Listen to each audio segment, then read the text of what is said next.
So let's bring the pain to Warhammer 40k with an overview of Drukhari in 10th edition. What can the units of the Cabal's Cults and Covenants do for you?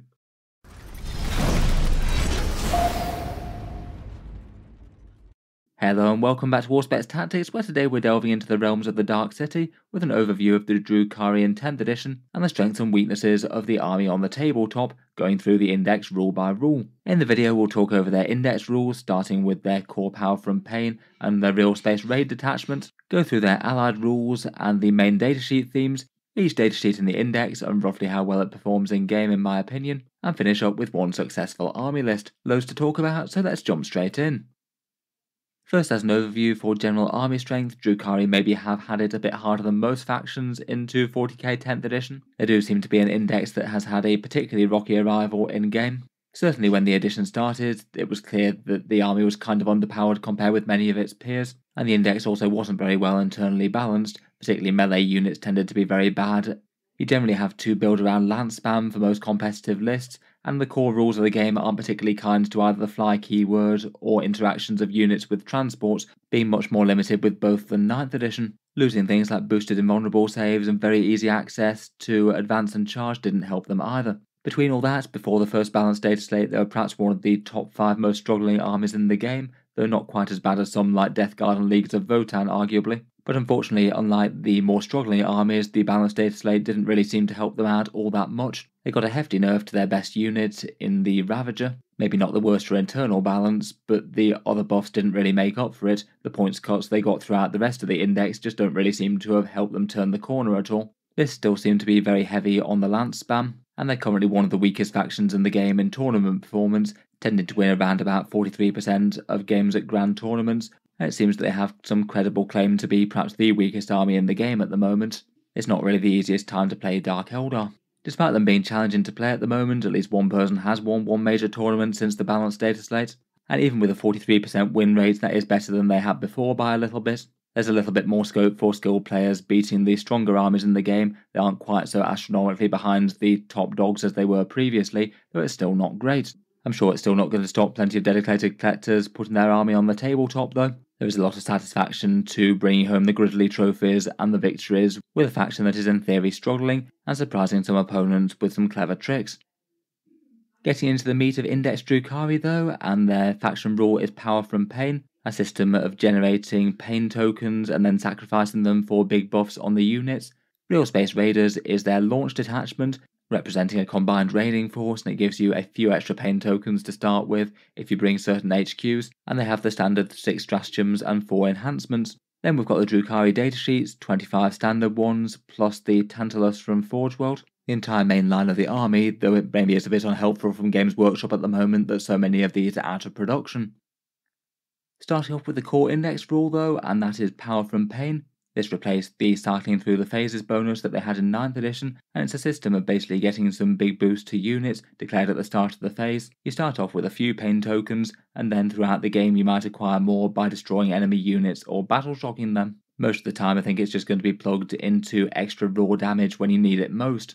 At the start of the battle you start on a certain number of pain tokens as determined by the battle size. Say for example, if you're playing a 2000 point strike force game, then you'd have 3 pain tokens to start with, and then you generate 1 additional one whenever you slay an enemy unit, whenever an enemy unit fails battle shock, perhaps just giving you a little bit more incentive to try and generate tests if you can. And then there's a few extra rules and datasheet abilities and enhancements that can get you more. The Realspace Raid seems to be quite focused around this, just with some extra ones from the core rule, plus more that you can generate with an enhancement. The way they're generated perhaps does maybe feel a little bit snowbally. If you have some pain tokens, you might be a bit more likely to get a few more kills, then you might get more for extra damage later on. So there's perhaps a little bit of a potential for it to lead to a bit of a cascade, depending on whether or not you get the pain train rolling early. The way they're generated is also a bit matchup dependent as well. If you're playing against an army with just a few really big units on the board, you're not going to get as many of them. Say if you happen to be playing against Imperial Knights or Adeptus Custodes or something, compared with if you were playing against an army that had absolutely tons of small units on the board.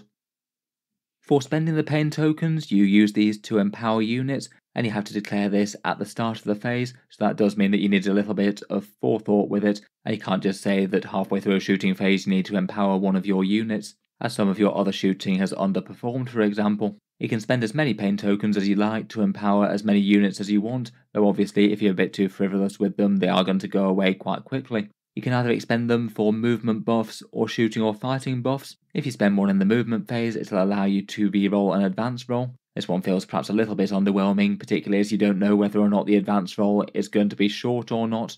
It feels like only one that you'd ever really use if it was absolutely critical that you made a longish advanced roll to get to an objective or something like that, or you maybe had a unit that was going to be advancing and charging like some witches or something. Otherwise it maybe feels like you're binning off a pain token for not that much reward, particularly if you say just rolled a 5 or something on your advance after you've spent the token. For re-rolling charges, I can see that being a little bit more impactful, particularly if you say you had a slightly long or risky charge, something like 7, 8 or 9 inches. I can see how committing a pain token to that would be kind of reasonable. If it is something that saves you a command point reroll, or you didn't have a command point reroll to spare for it and the charge is absolutely game changing, then that could easily be worth committing in advance, even if there's a chance that it might not make any difference. Aside from niche cases though, I'd say the vast majority of the time that you'd want to be using pain tokens would just be plugging them into extra damage when shooting or fighting. If you do this for units, then you get to just reroll all hit rolls. Most Drukhari units hit on a 3+, so that means that usually this is going to equate to a big 33% boost to damage output, and that's quite respectable seeing as you can have a fair few pain tokens on the go throughout the course of the game. It's quite nasty when paired with scary lance platforms like Ravagers, and quite good for things like Scourges as well. They'd be hitting on a 4+ with Dark Lances if they were moving. Ideally you want to be using this on the biggest, most impactful units against their ideal enemy targets. And there are a few things that can make the damage boost better. Say for example the Archon allows you to reroll wound rerolls as well if you empower his units. Overall I'd say the mechanic is at least fairly impactful, though maybe just a little bit on the slightly simple and boring side, usually just going to be farmed into extra damage for units. I can't help but think it might have been nicer if the movement and charge phase buffs were perhaps a little bit more powerful. Maybe giving you a +2 to the roll or something like that rather than a reroll. That would have given you a bit more extra reliable value, I think. Moving on, and the Drukhari launch detachment is Realspace Raiders. Games Workshop have announced that Drukhari isn't going to be within the first year of 40k codexes, so the absolutely earliest that their book might materialise would be in summer 24, and it could be after that. Until then, they're going to be using Realspace Raiders, and this basically just gives you a simple few extra pain tokens if you brought certain HQs in your army. If you've got 1 Archon, 1 Succubus, and 1 Homunculus, then that would give you 3 extra pain tokens overall. So I guess it's a small incentive to buy in your first one of each of these. But diminishing returns beyond that, say you wouldn't get more than 1 pain token if you just brought along 3 Archons and nothing else. As detachment rules go, I would say it's perhaps one of the least impactful ones in Warhammer 40k at the moment. It's maybe not unhelpful to have a few more pain tokens going at the start of the game to amp up the Alpha Strike. But for the most part in competitive lists it doesn't seem to be quite enough draw to actually get people to run one of each of these 3. The Drukhari HQs do seem to be just rated a little bit take or leave by quite a lot of people. Moving on to stratagems for the Realspace raid, and there are 6 of them. First up we've got 1 CP Prey on the Weak. This one is for a Cabal unit to get reroll wounds versus an enemy that's less than half strength. Definitely not a bad damage boost there. That's usually going to be again a 33% boost if you're wounding on a 3+. It gets a lot better if you're wounding on worse numbers than that. But the targeting restriction does mean that it's going to be kind of niche. Most enemies that you're going to be attacking over the course of the game aren't going to be below half strength, so it's one to consider situationally if you think your unit is going to be in danger of not wiping that squad out. Locking into Cabal does mean that there's not actually that many units it affects as well. Things like Ravagers and Cabalites are going to be the targets. Next up for 2 CP we've got Strike and Fade, some classic Eldar shenanigans here with a move shoot normal move mechanic, and you can't declare a charge or embark on transport after you've done so. This one's a very pricey option at 2 CP, but getting an extra move in 40k when you wouldn't normally be able to do so can often be quite big. If you can use this to scoot one of your units all the way over to an objective and to safety, it could be quite big and game changing if the difference is for it to be completely just left out in the open. You can use it for units that are popping in and out of cover, so you could maybe have a Ravager line up some pot shots on an enemy tank and then use it to hide behind terrain, or potentially just get units rushing towards the enemy far faster than they'd normally be able to do, maybe have some Talos Pain Engines closing the gap to a fairly worrying degree. Still probably not one to be using every turn though given 2 CP. Next up for 1 command point we've got Acrobatic Display. This one's advance and charge and fall back and charge for the Witch Cult, a fairly nice simple one there. Advance and charge is definitely a big deal. That could allow you to threaten units that you wouldn't normally be able to catch with any sort of reliability. And given that they've already got pretty good move characteristics, you could easily be making charges from one deployment zone to the next, though usually with kind of fragile units that are only good at killing infantry. Definitely one with a lot of potential though. Whenever this is the difference between making a key charge or not making it, it's going to be more than worth the command point. For 1 CP, next up we've got the Covens one. Insensible to Pain means that a Homunculus Covens unit gets -1 to wound, and there's no restriction as to what sort of weapons you can get -1 to wound against, and this usually amounts to really quite a solid defensive buff. It's perhaps particularly good for the higher toughness things like the Talos or maybe the Kronos. Toughness 7 with a -1 to wound means that you could have things like heavy bolters wounding it on 6s, or las cannons and melter weapons wounding it on 4s rather than 3s. It is going to be a bit better and more effective if the enemy was wounding on a 4+ or a 5+ before, but it's still handy enough if they were wounding on a 3. Next up for 1 command point is Alliance of Agony. Between this and the Realspace Raiders special rule, this does seem to be what the detachment is trying to push. Basically, if you've got both an Archon, Succubus and Homunculus all on the board, then for 1 command point and sacrificing 1 pain token, you can get empowered on all of them this phase rather than just 1 unit. You do need to be able to target all of them, which unfortunately would mean that they'd not be able to be embarked on transports or anything like that. You'd have to have it so none of them have died already in the battle, and ideally to get use out of this you'd want at least 2 of them to be in a really good position to deal some good damage this phase that you would have wanted to expend a pain token on anyway, as in general I feel like a pain token's got lower value than a CP. Between all that I feel like even if you build for this it's kind of situational at best. Probably most useful if you really commit to it and get the Labyrinthine Cunning enhancement on an Archon, though again that's yet more investment and has opportunity cost. Finally for 1 CP we've got Quicksilver Reactions. Again this one's classic Eldar shenanigans, 1 CP for a -1 to hit, though you can only use it on a unit that isn't marked with Homunculus Covens, they get the -1 to wound instead I guess. Always handy to have reactive durability boost that could be situationally useful for keeping a key asset alive, whether it's in combat or about to strike the enemy with some heavy guns or surviving on an objective. And this one, like -1 to hit things, is generally going to be better against things that have worse ballistic skill, things like Imperial Guard hitting on a 4+ for example. Overall for the stratagem section, I would say it's maybe not the most standout of stratagems out there. A few of them are just a little bit niche or not really worth it outside of the right situation. Perhaps some of the best value feel like Insensible to Pain and Quicksilver Reactions for a bit more defense, Strike and Fade for some movement shenanigans, and the Acrobatic Display could be quite nice for getting a big threat range on witches I guess. Moving on to enhancements yet, and the Drukhari have 4. The Crucible of Malediction is 10 points on a Homunculus. This one's everyone's favourite casket of Screaming Souls, and when you release it, it makes everyone within 12 inches take a Battle Shock test. It's -1 to that test if the bearer is empowered, and that would be in the shooting phase, so maybe not the worst to empower some racks I guess, and if a Psyker happens to fail it, then they suffer D3 mortal wounds as well. In general I'd say that most Battle Shock things in the enemy turn just aren't really all that impactful.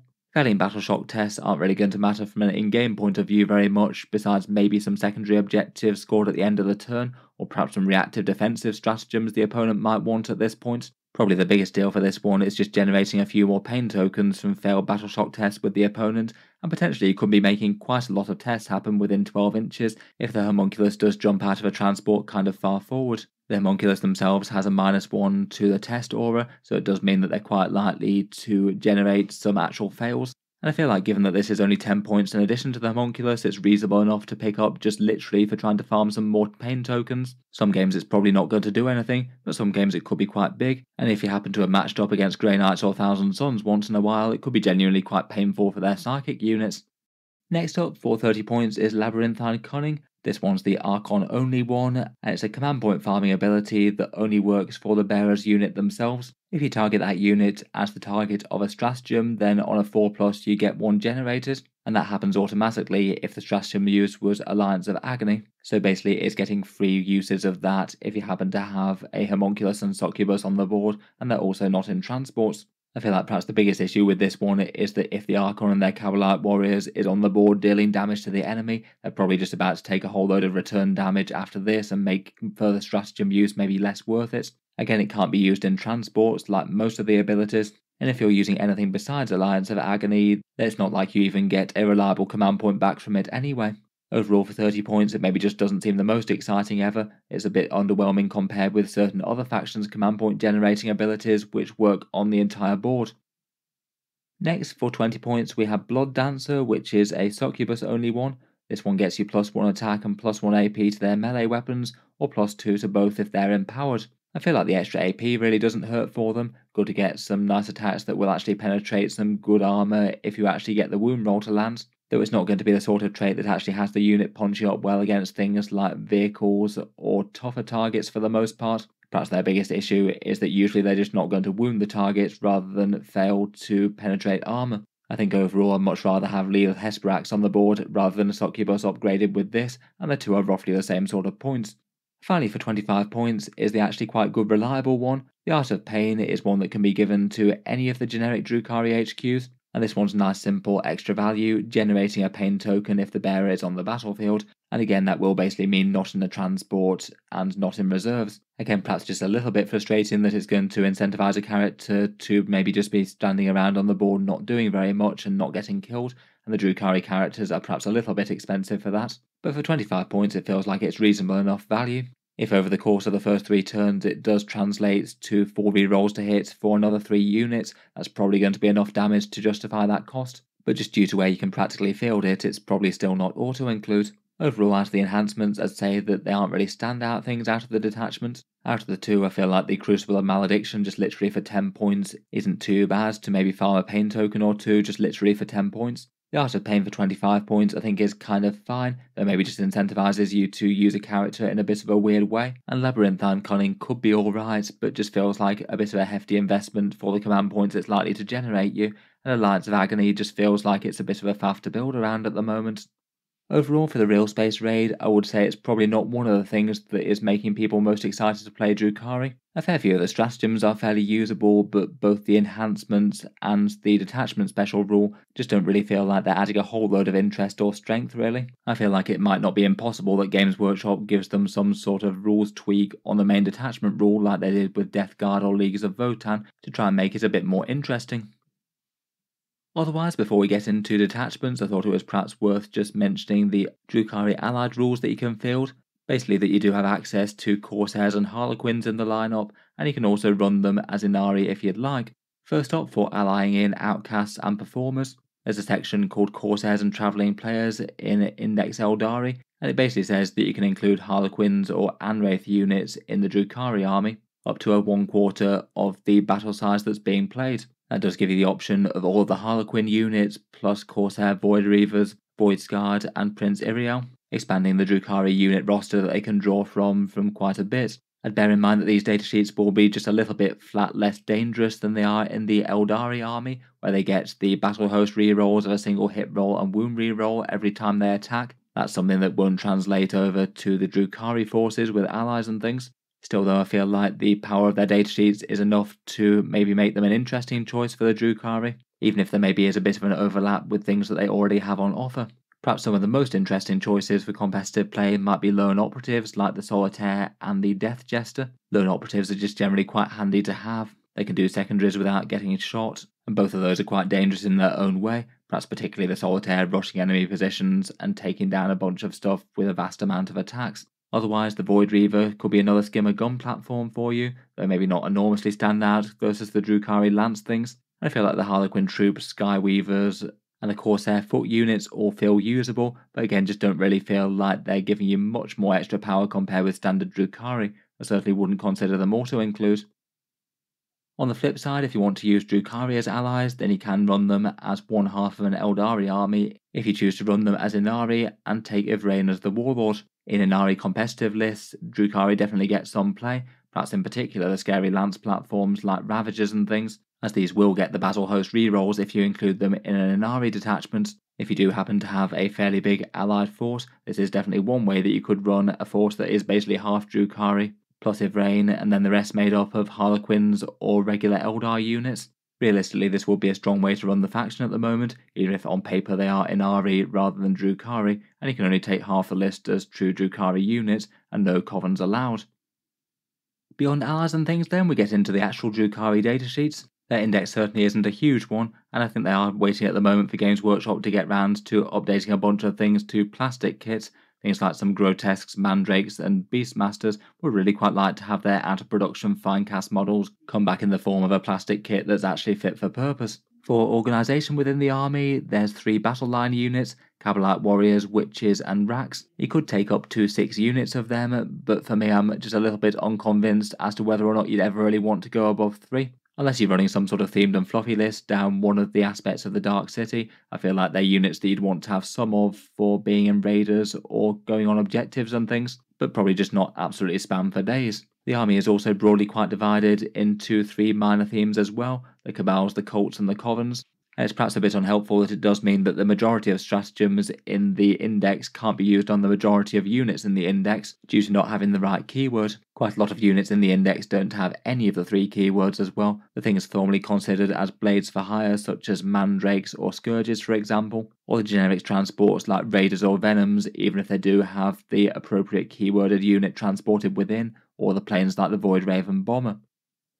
For common things with the Drukhari stat lines, they do tend to be quite fast, usually a movement of 7 inches or more, which is good from getting from A to B. The common leadership is 6+ throughout the faction, so a bit more resilient to battle shock than some out there. Old style power from pain rules seems to be partly represented by a 6+ invulnerable save, basically faction wide. Might be enough to occasionally save the odd las cannon or melter shot in a pinch, but in general isn't going to be changing the world. The units throughout, true to their reputation, are kind of fragile and easy to kill. Even small arms will be fairly brutal against them, and certain Overwatch-like torrent weapons. The Homunculus Covens are somewhat of an exception to this. They at least get a 5+ feel no pain, but I'd still say that pretty much none of the actual Covens units are really standout tough for the cost, bar maybe the Kronos. For their most iconic weapons, quite a lot of the Drukhari fight with poison weapons, which generally have low strength, fairly bad AP, and anti-infantry 3+. Overall, I feel like they're maybe not in the worst place that they've been compared with their past. Infantry do tend to be fairly common out there, and they are fairly guaranteed to stack some saves, particularly with things like standard splinter rifles getting 2 shots out to 24 inches now. But it does mean against certain armies they're just going to be pretty much useless, not just vehicles now, but also things like monsters and mounted units and even beasts. Dark Lancers on the other hand really do seem to be stand out within the index. Strength 12, AP 3 and damage d6+2 is just a fairly brutal profile for handling any heavy armour in 40k. A lot of the strength of the index against the stuff that matters comes from those shots. Many Drukhari players referring it to basically index Darklands, which maybe isn't the style that a lot of people want to play in. I feel like they maybe could have balanced the Disintegrator a bit better against the Dark Lance profile. It just feels like the Dark Lance, it feels like the obvious pick whenever you can take one. Otherwise, maybe some other common issues with the datasheets. As mentioned before, Fly is just a bit less good for vehicle and mounted units compared with the previous edition, as you have to go up and over terrain or round it. Then things like Helion Skyboards, Reaver jet bikes, and Raiders and Venoms and things will be a lot more limited in movement than they were in 9th, being able to hop over terrain and buildings with impunity. And I feel like particularly for the melee units, much of the Drukhari Codex will just struggle to deal with anything that's tougher than a standard Space Marine profile. Lots of units, including things that are supposed to be kind of melee elites, might just bounce against things like Terminators, never mind tougher stuff like monsters and vehicles.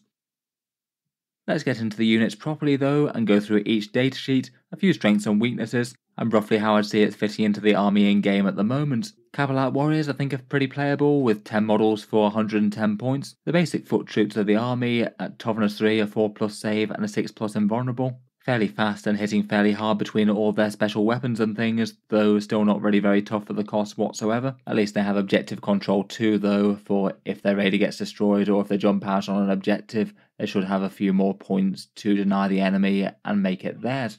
Given 10th edition and free war gear, they basically get just an enormous amount of fun special weapons thrown into the unit, a Dark Lance, a Blaster, a Splinter Cannon and a Shredder. And the standard Splinter Rifle gets you 2 shots to 24 inches, with the anti-infantry 3+ and the assault keyword, though in general advancing still is going to be a bit sad for them given that they won't be able to fire their more exciting guns.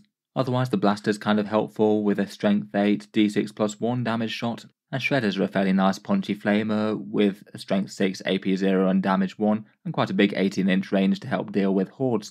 Their special rule I think is a fairly good one. Sadistic Raiders means that they basically get the sticky objectives type rule. If they're on an objective in the command phase, then that's Drukhari until the enemy can take it back. And this one's one of the few rules that works when they're embarked on a transport unit.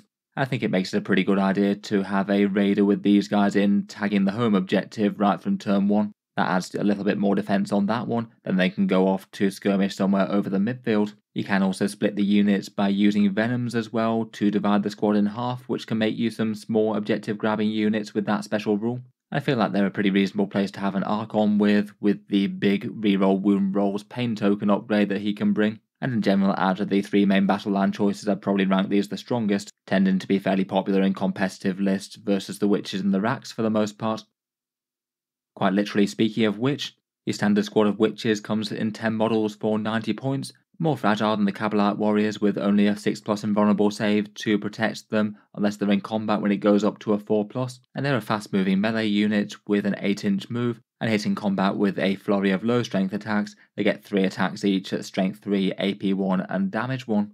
In a big unit of 30 of them, it does mean that you get about 30 of those attacks, which isn't too bad, but still the targets they can reliably engage just isn't really very many really. They'll butcher light infantry, but will struggle against standard space marines or anything with either a 2+ armor save or toughness 6 or more. Their special rule can force some desperate escape checks, which could be kind of disruptive in the right situation, though given their damage output it might not be the end of the world for enemies just to remain in combat with them unless they're very scared of the strength 3 profile. Even given their points cost dropped quite a bit in the last update, I still consider them very niche. Maybe could be interesting enough for a big unit with Lilith, who actually makes their attacks kind of scary. Strength 4 and AP 2 at least is good against standard space marines. The last of the battle line units are the racks, 60 points per 5 of them or 120 points for a big unit of 10. These are a little bit more pricey than either of the other troops per model. They're toughness 4 with a 6+ invulnerable and a 5+ feel no pain. A little bit more tanky than the Kabbalites overall, though I still wouldn't say that they're a standout tough unit, perhaps paying for all the special gear that they get within a unit now. For their attacks, in the past they might have been a bit more of a combat type unit. Now in general they're a lot more skewed to shooting, given that they get 4 different special weapons within each unit of 5 completely for free. Perhaps a slightly odd cluster of profiles that generally tend to be alright against medium-ish infantry. The Hex Rifle and maybe the Ossifactor I think are the most exciting ones, both pretty threatening to medium and heavy infantry there with AP2 and multi-damage. The rack special trick is to generate a pain token if you either slay an enemy unit or they themselves are slain, so kinda nice to have a little bit of value built into them even if they die. Maybe nice enough to have in small numbers for either doing secondary objectives or perhaps jumping out of a venom alongside a homunculus perhaps. I do feel like it's a shame that they aren't just a little bit tankier though. It will be quite nice to have these guys be a bit more genuinely hard to remove. Next up we've got the armoured elites of the Incubi, 5 to 10 models for 80 or 160 points. They're toughness 3 with a 3+ armor save and a 5+ invulnerable. Not terrible, but still on the fragile side for 16 points. The Clavex does get a second wound in the unit, so he can potentially be used to tank damage if it makes sense. In combat their Claves are just so much worse than they were in 9th edition. 3 attacks at strength 4, AP 2 and damage 2. Again, like a lot of Drukhari melee units, kind of effective against standard issue space marines. Anything tougher is going to give them some serious problems, and perhaps reliant on things like Drazar to be able to deal with tougher stuff, as he could give them +1 to wounds, though he does cost a bit. Otherwise they've got a battle shock rule in the fight phase, which I think is a bit niche, but I guess could generate you a pain token from time to time. I think in reality these guys could probably have done with a bit more punch, probably taking those Claves up to strength 5 would have been nice for them. For fairly high investment melee units like these, you kind of need them to be at least somewhat effective against most things in the game, particularly when they're so fragile. Next up we've got the Scourges, 5 or 10 models for 110 or 220 points. In reality it only makes sense to run them in units of 5, as the other 5 don't get the heavy weapons, which is the whole point of taking them. These guys are jump infantry and very mobile. They've got an enormous 14-inch move. The infantry keyword interacts really nicely with terrain, and their special rule is a move shoot move type special rule, so it means that they can potentially move out, shoot the enemy with some heavy firepower, likely 4 Dark Lances, and then just immediately retreat behind cover again, so the opponent can't just shoot them off the board with small arms. These guys I think are really quite competitive units for the Drukhari and definitely have a lot of advantages. Hopefully should be able to get several turns of guilt-free lance fire, unless the opponent's got some extreme fast movers or some ignores line of sight shooting. And then with enormous movement, potentially 20 inches per turn due to winged strike, it means that they can potentially be jumping around and doing secondary objectives, or contesting primaries, or even doing nuisance charges if it makes sense later in the game, when perhaps just the value of the lance fire is less than scoring every single victory point you possibly can. Perhaps just a unit that really needs to make sure they're not getting overwatched though, as that could be kind of devastating to them if they start losing lance models.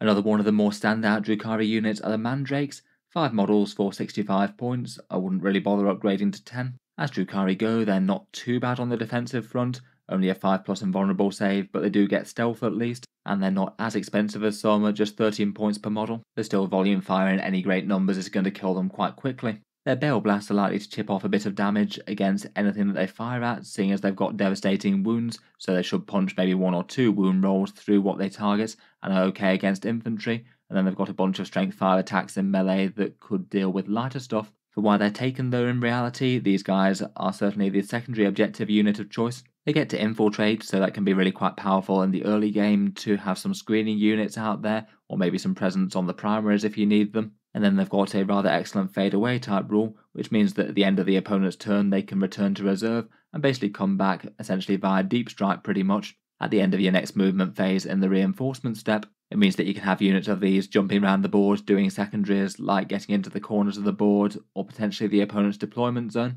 I feel like having 2 or 3 units in the list just for that role is pretty reasonable.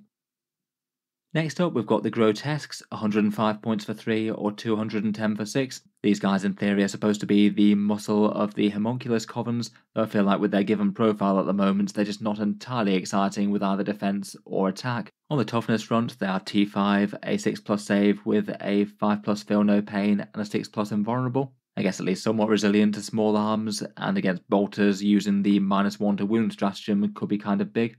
But I feel like units where volume fire of any sort or anti-tank weapons being fairly efficient against them just isn't really a great space to be in. On the offensive, they all get a liquefier gun, so some AP -1 torrent could maybe be okay for some overwatch in a pinch, I guess. And in combat, they strike with a flurry of strength 5, AP 1 and damage 2 attacks. Should be able to tear apart a standard sized squad of Space Marines, and again struggle with things that are tougher, particularly toughness 10 vehicles. Their special rule allows them to fight on death on a 4+, which is kind of handy I guess if your opponent is going to countercharge you with something sort of fragile. But overall I'm just not sure their numbers really add up to anything all that convincing for 35-point models at the moment. Probably either need to be a bit cheaper or a bit more threatening. It is kind of a shame that Homunculi can't lead these as well. I feel like they get a lot more out of the 4+ feel no pain compared with the racks. Moving on, we've got the Court of the Archon, an 85-point little unit that can either just join an Archon outright, or potentially can join a Cabalite Warrior squad that's also led by the Archon as well, making really quite a big 15-strong unit. These guys get a consolidated profile at toughness 3, 2 wounds and a 5+ invulnerable save, and their inclusion either with an Archon or with a Cabalite squad does make the squad a lot tankier than it would normally be, as it makes them -1 to wound. It is just perhaps a little bit less impactful given that most things would be wounding them on a 3+ already, if not better, so most units would still be wounding them on a 4. Besides that, the Layman gives the entire unit lethal hits, so auto wounds on a 6+. Yurgle grants the unit fights first, and between the damage profiles they're generally kind of alright into either light or medium infantry, both with a bit of close range shooting, and the Slith's combat is maybe the most impressive with a strength 5 and damage 2 battle blade. Maybe a bit of a weird unit, could make a strange composite squad with the Cabalite Warriors that's maybe a bit tougher and a bit more dangerous than average than a Drukhari foot unit should be. Once you've included the Archon though, that does get to be really quite an expensive 15 model unit. You'd be looking at a decent amount over 250 points. Overall I feel like they do seem usable, but maybe just hard to get value out of all the different buffs that they get all at once. Next up, we've got the Beastmaster. You get 1 Beastmaster plus 1 Fiend, 2 Chimerae, and 3 Razorwing Flocks. That's 105 points in total, and they are a unit that has the character keyword as well. Technically, these guys could fill your mandatory character requirement if you desperately didn't want any of the rest. For their stats, they move fairly quickly at 12 inches. The Beast, as you'd expect, have the Beast keyword, but the Beastmaster has mounted, so he'd need to go round ruins or over them, not just straight through. They're all toughness 4 with a 6+ invulnerable save to protect them. I feel like as that goes, that's really not too bad for wounds on the table for 105 points overall. You get 21 wounds total divided between the different beasts. They can scout up the board for a little bit of midfield presence if you'd like to. Not too bad given that they've got the 12-inch move after that. Could certainly threaten an annoying turn 1 charge on things if they'd like. And when they hit home, they hit with a whole variation of profiles, again mainly going to be threatening to light infantry. The Clawed Fiend and maybe the Chimera could help a bit with toughness 4 things. Finally, the Beastmaster special rule means that they can reroll charges and reroll hit rolls of 1 while he's alive. These guys seem best to me just to be a really annoying nuisance screening unit. Against the right army, they could be pretty annoying just to have an entire screen of beasts just charge its way up the board and just flat out move block a big chunk of the enemy army, even if they're not going to be expected to deal all that much damage to them. If the enemy's got some slow moving ground based melee or similar, then that could be really problematic. I'm not sure it'd take more than one unit though, just due to very low damage output. Next up, we've got the Hellions and the Reavers, perhaps a couple of units that just did kind of poorly out of the changes into 10th edition maybe. The Hellions are 14 inches, toughness 4 and 2 wounds with a 5+ save. Very fast movement, but the mounted keyword does mean that they have to move around the ruins, not through. Though perhaps the 14 inches, maybe with an advance, could be enough to have them still flip from terrain to terrain without exposing themselves despite that. When they get to the enemy, again they can skirmish kind of well with lighter stuff. They've each got 2 shots of twin-linked splinter pods that allow them to stack some good saves on infantry with anti-infantry 3+, and then in combat they hit with the Hellglaive, sustained hits 1 with 3 attacks each, strength 4, AP 1 and damage 2, fairly good for killing standard Space Marines. Overall, for their damage output in combat, you'd expect a score of 5 of them to kill around about say 7 Termagants, 3 standard Space Marines or around about 1 Terminator. And then they've got a hit and run special rule, which means they won't get locked in combat. They get to charge and shoot in a turn when they fall back. Though I feel like in reality a lot of the time they might just either be wiped out or not wiped out, but I guess good to know that they won't be pinned down. I think at the moment they are just really quite overcosted at 100 points though. It does seem a lot for what they can do in game really. Next up, we've got the Reaver jet bikes, 3 to 6 models, 470 points or 140 points. These guys maybe have a kind of similar profile, being mounted units, but with an even slightly faster move at 16 inch, and they do get a better saving throw at 4+. Otherwise, they basically trade a bit of the melee punch for a bit more ranged punch. They get to take 1 heat lance per 3 models, which is really quite a nice weapon. A single shot at strength 14, AP 4 and damage D6, with a big melter 3 if you can get within 9 inches, which these guys probably can given that it's an assault weapon, and these guys have a massive movement characteristic. Otherwise, in melee, their blade veins give them a bunch of strength 4 AP 0 attacks, and their special rule is eviscerating flyby. If they move over a unit that isn't a monster or vehicle, for each jet bike on a 4+, they deal a mortal wound. I feel like that one's a nice enough rule to have, but maybe it isn't enough to make you want to massively change the positioning of the unit. And then the last upgrade are the Cluster Caltrops or Grav Talons for 1 model that either allows you to reroll one of those dice or gives you Lance Melee for one of them. I might be tempted by the extra half chance of a mortal wound out of any of those. Overall, maybe not too terrible to have a unit that moves extra fast, particularly with that one powerful anti-tank shot. Though I feel like for fast moving Drukhari units as Outriders, they might struggle to get a look in versus Scourges and things. Moving on to Drukhari vehicles next, let's do Skimmers and Flyers first, then the Pain Engines. Kicking off, we've got the iconic Raider transport, 90 points for a Skimmer gun skiff with a single Dark Lance or Disintegrator if you want to swap it out. It can transport 11 models, grotesque counting for 3 of them, and has firing deck for all occupants, so you can have say a Cabalite warrior squad inside it and still open fire with all of its guns, though you won't get any supporting or special rules from the unit itself. They count as being mounted on the Raider due to firing deck. It is really quite fast with a 14-inch move, though again fly rules don't like it with terrain compared with as much as previous editions, and its defensive profile isn't really all that exciting for the cost. Toughness 8, 10 wounds with a 4+ save and a 6+ invulnerable. It's definitely a fast and useful transport mounting one scary big gun, but will get taken down quite quickly for the points. Its special rule I think is maybe a bit on the niche side, advancing 6 inches automatically. Maybe not the worst again if it is the difference between making an advanced move that takes you from one bit of safe terrain to the next, though you will be giving up on the Dark Lance fire and any shooting from the occupants. Definitely not unhelpful to have with the other sails though as an option. Overall I feel like Raiders are usable enough, handy to transport a squad forward, maybe Cavalites most often being in residency here. Perhaps Lilith and a big squad of witches could be another option. I feel like overall it is strong enough to get used, it's just maybe a bit dependent on the contents inside being sufficiently efficient and dangerous enough to justify it. The Raider's smaller counterpart is the Venom, 80 points for a smaller transport with just a capacity of 6. Similar rules overall, though perhaps if anything an even more fragile defensive profile.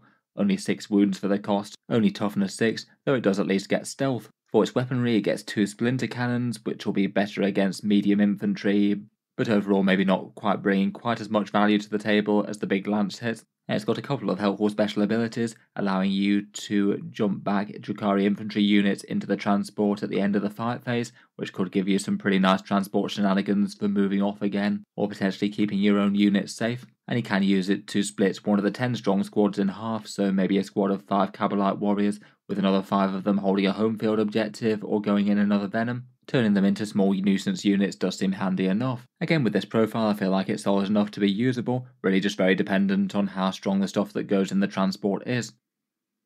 Moving on to perhaps one of the stronger units in the codex is the Ravager. This one's 115 points for a toughness 9/11 wound skimmer with a 4+ save and 6+ invulnerable once more. These guys are kind of nice, simple and effective to keep some relatively fast moving dart lances in the backfield somewhere. 3 shots at strength 12, AP 3 and damage d6 +2.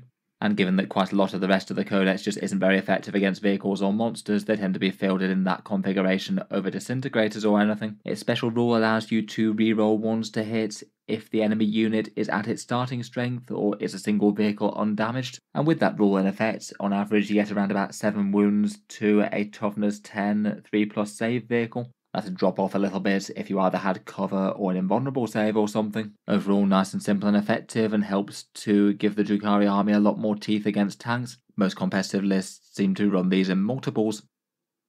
Given that we're on the skimmers, I thought it might just be worth mentioning the Tantalus here as well, the big Forge World skimmer version that's 230 points, and the single most expensive unit that the Drukhari can field, outside of a couple of big squads led by expensive characters. This one's a Forge World miniature with its rules in the Imperial Armour section, and as that points cost would imply, it is the toughest of the Drukhari vehicles around. Toughness 10, a big 18 wounds with a 5+ invulnerable save, and really quite a massive movement characteristic of 16 inches.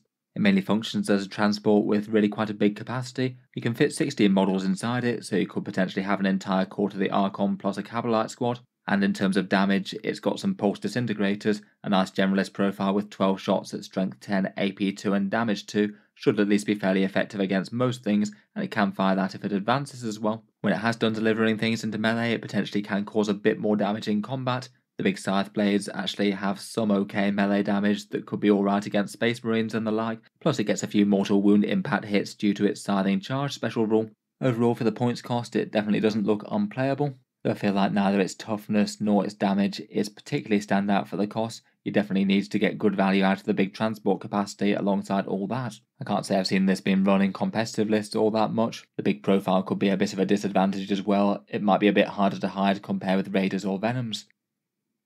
Next up we've got the Drukhari Flyers. The Razor Wing Jet Fighter is 170 points. That's got toughness 8, 10 wounds with a 4+ armor save, and stealth for a -1 to hit just to give it a tiny bit more durability, though I still don't think it's tough overall for 170 points. As a flyer without the hover keyword, it does have to start the game off the board, so we'll be coming in turn 2 typically from strategic reserve to deliver some pinpoint firepower. The most common loadout for it is likely to be a couple of dart lances, a splinter cannon, and its choice of missiles. You get to pick each turn between a few different profiles, generally between the anti-infantry 2+1 or the strength 6 AP1 damage 2 that's a bit better at killing marines. Its ability is a +1 to hit against non-fly units, which is kinda nice. I feel like for 170 points though, it maybe just doesn't bring quite enough raw threat to the table, and if you're going to take Drukhari Flyers at the moment, you'd be better off with the Void Raven with its enormously threatening Void Lancers. So I'd say that you'd rarely see this on the table as a result by comparison.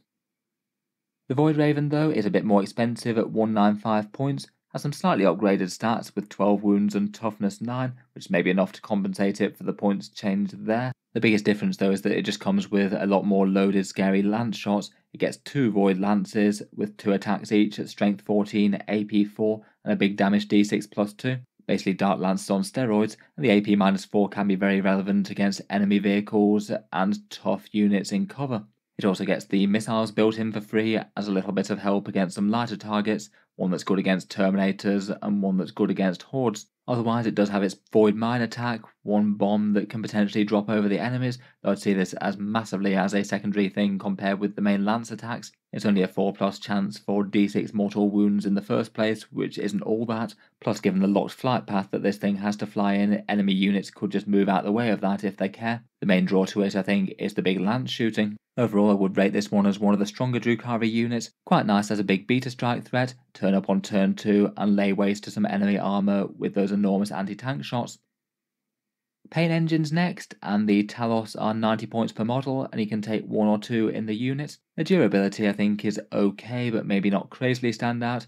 Toughness 7, 7 wounds and a 3+ save, a 5+ feel no pain type save. It's alright, but dedicated anti-tank fire will lay waste to them fairly quickly, and they're a lot more vulnerable than most tanks and vehicles to things like overcharged plasma or melter guns. I guess at least they get access to the -1 to wound stratagem for the Covens, which could be useful enough. For their damage threat, I think they've got some interesting options though. I'd probably be most tempted to take the Talos Gauntlet as their primary melee weapon. It does hit on a 4+, but the Strength 8, AP 2 and Damage 3 profile is quite nicely general purpose. I feel like that's probably worth it over the other options. And then lightly back that up with a twin liquefier gun for some Torrent Flame at close range, and then either the Scary Heat Lance with its Strength 14, or maybe the Haywire Blaster for some dedicated anti-vehicle, with the weapon mounted on top. Its special rule is that if it kills an enemy unit, then it gets to be empowered for the rest of the game. That would be quite a big thing with the gauntlet attacks, re-rolling all failed hits on a 4+. Maybe quite a nice unit to try and finish off an enemy unit if they do manage to have something within their line of sight that's on low health.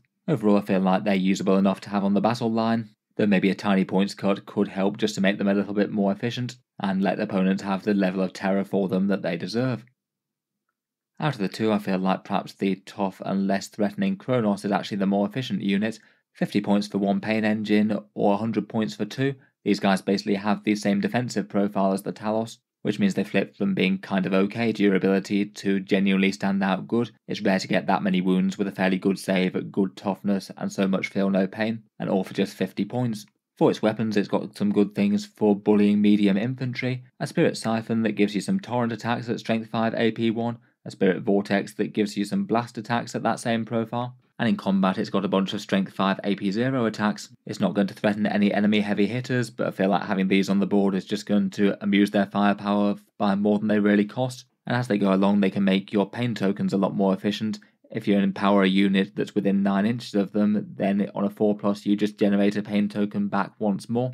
So basically if you have a few of these hovering around in the centre of your army, it means that you can get a lot more damage or use out of the tokens and not spend them anywhere near as fast. Overall, between all that, I'd certainly rate them as a top tier unit for the Drukhari at the moment.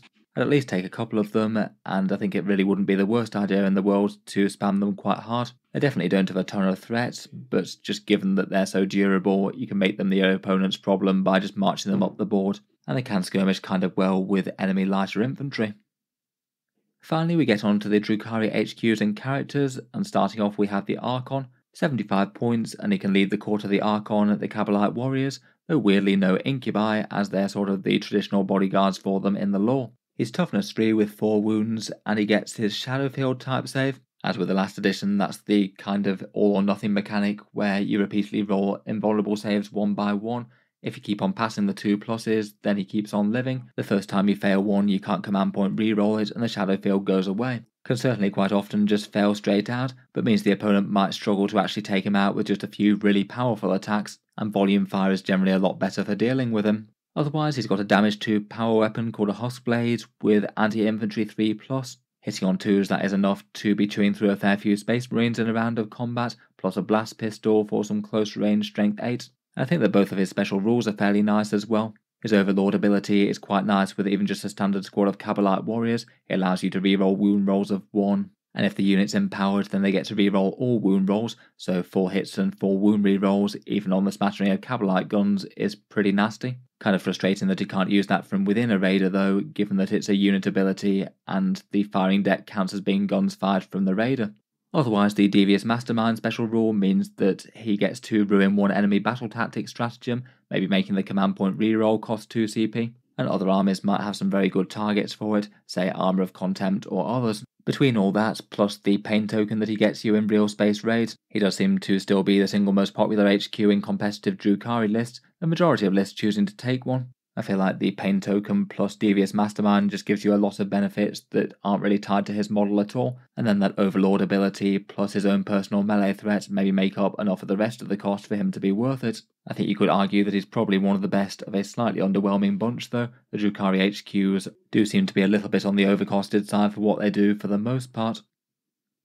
For the witches, their core HQ is the Succubus, 55 points for a fighty leader that can lead some witches, 4 wounds with a flat out 4+ invulnerable save this time. She gets a big 6 attacks that are all anti-infantry, though kinda sadly are only damage 1, so that sort of limits their potential even against heavier infantry units. She gets a blast pistol, and then her 2 main buffs are giving her witch squad sustained hits 1 for just a bit more damage, and she also gives her units the Fights First ability if she's empowered as well, so that could be an interesting way to have the witches suddenly jump to striking before the opponent for sacrificing a pain token. I think realistically for 55 points the buffs that she gives are all okay. Perhaps the biggest issue is that even with all of this going on, the witches are still going to be swinging with a whole bunch of Strength 3 AP 1 hits with only damage 1, and that's just not going to be good enough against anything with high saves or high toughness. Might have been a bit more helpful if she'd given them lethal hits maybe to help them punch up a bit against things that they can't normally handle that well.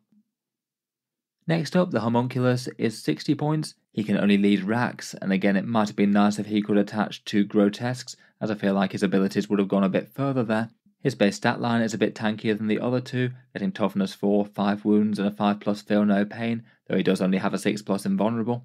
And his main boost that he gives to a unit is that he gives them a 4+ feel no pain type save, definitely going to make the racks hold out just a little bit longer. The 4+ feel no pain does sound good, but in reality it isn't actually the most huge increase in the world over the 5+ they already have. It is quite good against damage 1 weapons, where it amounts to about a 33% durability increase over the 5+, but against anything with damage 2 or more it's not going to matter all that much, as there's a good chance that you fail at least one of the saves. It's definitely not unhelpful though.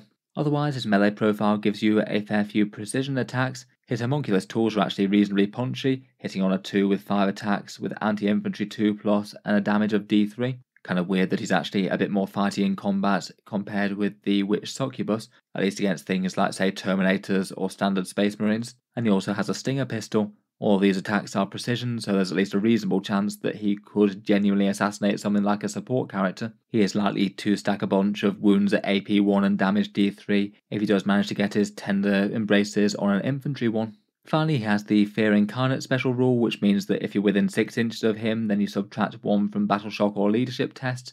That's maybe not the most impactful outside of certain situations, but it could be kind of nice with the Crucible of Malediction maybe. A pretty reasonable chance to substitute 10 points for a pain token or 2 if he does manage to get on the front line. Overall, I feel like perhaps the biggest issue is that he doesn't really do all that much for the rack squad. Would just be a bit more impactful if that extra durability could go on grotesques. I feel like it's not unusable, but also not very standout for the cost really. Next up, we've got Lilith Hesperax, 85 points for a unique Succubus character. She gets to lead just the Witch Squad, and I feel like she probably does do enough to get them from being just utterly underwhelming to something that you could credibly take. She'd be 175 points with a squad of 10 Witches, and her big buff to them is that she makes their weapons all Strength 4 and AP -2. Just an absolutely enormous step up from Strength 3 AP 1, going from being solidly good against light infantry only to being solidly good against Space Marines and maybe able to punch up against a few tougher things en masse. Beyond that, her own personal melee damage chips in as well. 8 attacks at Strength 3, AP 2, damage 1 with anti-infantry 2+, a big sustained hits 2 if you get any 6s to hit, and she'd usually benefit from her own abilities as well, so it'd be Strength 4, AP 3 really.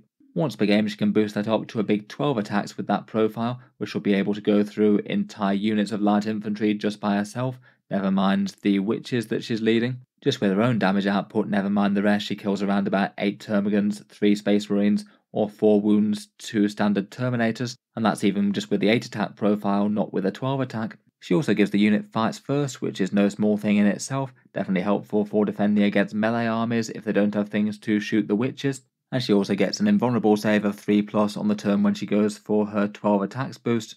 Overall, I feel like for 85 points she does bring quite a lot of value. If I was taking a witch squad, I'd probably take Lilith along as well. I feel like she makes them credible enough against enough infantry targets to make them genuinely quite worth considering, though again might still be disappointed in certain matchups if they have to be charging in against mounted things or vehicles. For the Forces of the Covens, we've got the Senator Urian Rakarth, 80 points for a boosted homunculus, and rather than giving his unit a feel no pain type save, he instead heals nearby Coven's units. At the end of your movement phase, you can select a Coven's unit within 6 inches, and it either regenerates 3 wounds that it had lost earlier, or if it was a Rax unit, you get to set up 3 slain models. Kinda nice that that happens at the end of the movement phase as well, rather than in the command phase, means that you can do a bit of repositioning before then. Otherwise, he personally gets toughness 4, 5 wounds with a 4+ invulnerable save, and then a big 4+ feel no pain. And when he dies for the first time, you roll a dice, and on a 2+, he just sets back up on the battlefield at the end of that phase, as close to where he was before as possible, but out of engagement range. It means that if you did want him in your army, you could definitely use him with a squad of Rax to escort him, but he would be a fair bit more credible than most just to run completely independently. Even if he does happen to get exposed to a turn of enemy shooting and they plough through that invulnerable save and feel no pain with some volume fire, then he's probably just going to stand up and be fine anyway. Finally, he also comes with a Casket of Flensing, a big torrent attack at strength 3 with some devastating wounds. It's only once per game, but you should probably get at least 1 or 2 devastating wounds out of that, maybe a bit more. And has similar sort of homunculus melee before, with some reasonable threat against characters with the precision. Overall, I think I'd be most tempted to run him alongside Talos or Kronos to pile the wounds back on the big pain engines more than anything else. I feel like maybe they're the ones that are most likely to take damage but not just get completely wiped off the board. Perhaps a bit of a maybe choice if you're running a bunch of those. Lastly, for the Drukhari datasheets, we've got Drazar, the most expensive of the special characters at 90 points. He can only lead Incubi, and he basically has kind of similar stat lines to the Eldari Phoenix Lords, given that he's kind of a fallen one of those. Toughness 3, 5 wounds, and a 2+ save, with a 4+ invulnerable save. When he's leading his Incubi, he makes them significantly more threatening, giving them a +1 to wound, so those strength 4, AP 2 and damage 2 things just aren't wounding things like vehicles on 6s, which is nice. And wounding anything that's toughness 7 or below on a 4+, I feel like makes them a lot more credible. He backs them all up with his own fairly potent mid-strength attacks as well. The Executioner's Demiclaves can either be strength 6 and damage 3 with devastating wounds, or 7 attacks at strength 5, AP 2 and damage 2 but with twin linked, quite nice against standard Space Marines. Finally, once per game he can also activate a Vicious Execution and suddenly gain precision to target enemy characters, and if you manage to do so, then you generate extra pain points for your army. If you slay the Warlord, then it's a big 3 pain tokens instead, which will be kind of fun. Overall, at 90 points, I feel like he's not too far from where he needs to be. Maybe feels like he'd be carrying the Incubi unit just a little bit though. Though I do feel like with that +1 to wound, he is getting to the point where he plus them can take down a whole load of threats in the game, even if they might still come up short against the biggest, toughest stuff around. Overall, out of the character section, I feel like maybe a few of the choices are perhaps just a little limited by the strength of the squads that they can join, perhaps. Maybe the Archon, Drazar, and Leader Hesperax seem to have some of the most value just by themselves. Yuri and Rikarth and the standard homunculus are kind of fine, but just sort of reliant on the actual Coven's units being pretty strong to be able to get good value out of them. Maybe the Succubus is just going to struggle a bit, given Witches with strength 3 and AP 1 at the moment though. Finally, just putting it all together in a couple of army list ideas. Here's the winning Drukhari tournament list from since the balanced data slate. This one taking first at a tournament called RatCon. Really quite a big event of 90 players, and though I understand that there were a fair few rules that differed from more standard Warhammer 40k competitive play, still really quite impressive to see a Drukhari victory here, and of course big credit to Mr. Reese Cunningham who managed to get a victory for the Darkkin. The list is led by a standard Archon without any enhancements. Looks like he's probably joining one of the 3 Cabalite squads with the full complement of the lance weapons and special weapons inside 3 Raiders and Dart Lancers. I guess fairly punchy squads that move quickly with a lot of objective control to take the midfield. There's 2 units of Mandrakes with their forward deploy and fade away shenanigans to hoover up some secondary objectives, and then between 3 units of Scourges and 3 Ravagers there's a battery of no less than 21 Dark Lance shots, a pretty enormous alpha strike that could give any enemies reliant on any one monster or vehicle a very hard time indeed. There's then 3 of the cheap and tough Kronos Parasite engines for farming the pain tokens, and then interestingly there's 2 units of 2 Talos for holding the battle line. They take the Talos Gauntlet and Liquefy Gun, which feel like the standard sort of choices for them, and then opt for a Haywire Gun on the top. Overall, definitely looks very effective, and certainly packing a whole bunch of the most interesting Drukhari units around at the moment. Really cool to see any sort of win for the Darkkin. Just from messing around with list ideas myself, here's another one that maybe you could try. perhaps aimed just to be really quite heavy on the board control and secondary doing type units. In this one there's an Archon with the Art of Pain for some extra pain tokens, joining a unit of Kabbalite warriors to maybe just guard the backfield for the first turn or two, rustling up some pain points and ruining a stratagem, and then throwing as many pain tokens the way of all the various lance platforms that the army has. There's a Beastmaster to hopefully scout up the board and potentially think about turn 1 move block or nuisance charge type things to try and stop the enemy getting to midfield objectives if they go seconds. And venturing into the midfield, there's a Raider with Lilith and 10 Witches in to be a countercharge threat to enemy troops on objectives, and then 5 Kronos Parasite engines to hopefully try and draw some enemy firepower and get the enemy fighting with them to put them in positions for counter-attacks. There's 3 units of 5 Mandrakes to either forward deploy or be jumping on and off the board for secondary things. 3 units of Scourges with the Dark Lances and 3 Ravagers with the Dark Lances for some heavy fire support, plus a Void Raven Bomber to come in turn 2 with the Strength 14 stuff, lightly taking a pain token to make his Alpha Strike extra hard. Finally there's an allied Eldari Death Jester as well, just to provide a little annoying lone operative that could be handy enough for doing some secondary objectives, while still contributing a little bit to the battle with the Shrieker Cannon, which could potentially farm a couple of pain tokens itself. Maybe just a bit light on objective control points for the mid-board. Would definitely need to be an army that hits at the enemy really quite hard with all of that lance fire, and take down the areas of the army that are most going to threaten the midfield, while the random chaff stuff scores away. In any case, let me know your thoughts on the Drukhari in 10th edition so far. How have your denizens of the Dark City been performing on the tabletop? Look forward to hearing all your thoughts down in the comments below, and any extra takes or insights on the units that talked through that I might have missed in the video. If you've enjoyed the video, then feel free to subscribe to Auspex Tactics, while I'll certainly keep the regular 40k videos coming. I do tend to post new ones just about every day. Finally, if you have been enjoying all the videos on the channel, I would just like to mention that Auspex Tactics does have a Patreon page as well, and you can find that linked in the video description if you'd like to help support. Channel patrons do get a fair few advantages, seeing certain videos early, regular votes to see what sort of things come next on the channel, and automatic entry into the regular prize giveaways with a chance to win some big model kits each month. If any of that sounds good to you, or you'd just like to help support, the link is down in the video description. In any case, a massive thank you for listening, and I'll hope to see you guys next time.